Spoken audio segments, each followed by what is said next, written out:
Ladies and gentlemen, a media storm is erupting in West Africa. Togo just dropped the hammer on two of France's biggest state-owned broadcasters, France 24 and Radio France Internationale, banned. Their broadcasts suspended for 3 months. The charge? Spreading fake news, lacking impartiality, and threatening national stability. According to Togo's media regulator, this wasn't a one-time slip. It was the final straw. In their words, repeated failings in impartiality, fact-checking, and journalistic rigor. They even said the networks relayed biased content.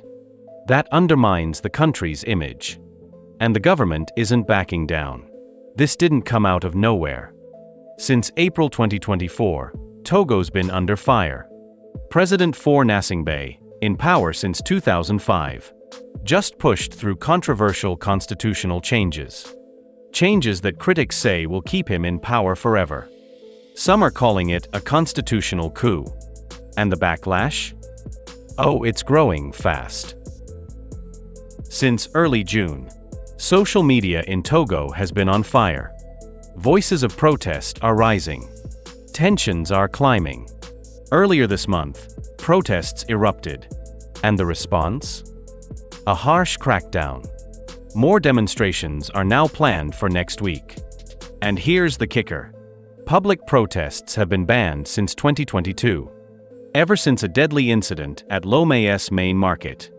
So anyone who hits the streets now is doing it at their own risk. And the media? It's caught in the crossfire.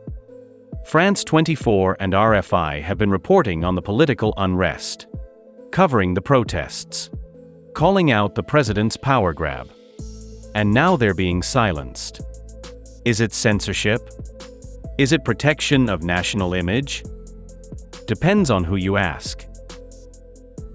Fabrice Petche, head of the Togolese Media Observatory, said this: "We don't support the decision, but tensions are real. We hope dialogue can be opened with the authorities. But let's be real. Dialogue's not the only thing rising. So is frustration. And this whole situation taps into something deeper." Across Africa, former French colonies are pushing back. We've seen it in Mali, in Burkina Faso, in Niger, now Togo. The era of foreign media dominance is dying. And some African nations are saying, "We control our story now."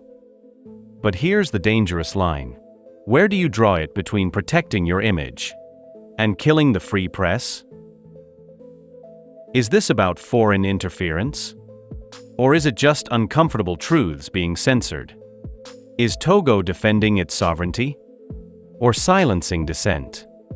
And with elections on the horizon, and protests breaking through bans, what's next? Let us know your thoughts in the comments. Do you support Togo's media blackout?